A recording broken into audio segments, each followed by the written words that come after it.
আসসালামু আলাইকুম রহমতুল্লাহি অবরাকাত। সম্মানিত দর্শক শ্রোতা, আশা করি সকলেই ভালো আছেন। আজকে আমরা যাব হচ্ছে ঢাকা থেকে বরিশাল। তো আমরা এখন অবস্থান করতেছি বাংলাদেশের সবচাইতে বড় লঞ্চ ঘাট, অর্থাৎ ঢাকার সদরঘাট লঞ্চ টার্মিনালে।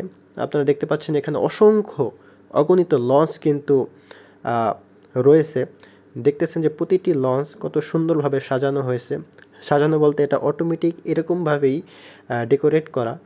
দেখতেছেন যে লঞ্চের যে ফ্রন্ট সাইড সেটা কত সুন্দরভাবে তারা লাইটিং করেছে, এবং কেবিনের পাশের যে রাস্তাটি রয়েছে এটা খুবই সুন্দরভাবে লাইটিং করা।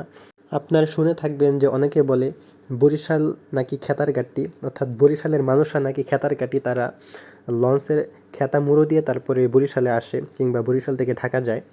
আসলে বরিশালের লঞ্চের এখন যে অবস্থা, একটি ভিআইপি কেবিন যেটার মূল্য শুনলে অনেকে অবাক হয়ে যাবে শুধুমাত্র এক রাতের জন্য।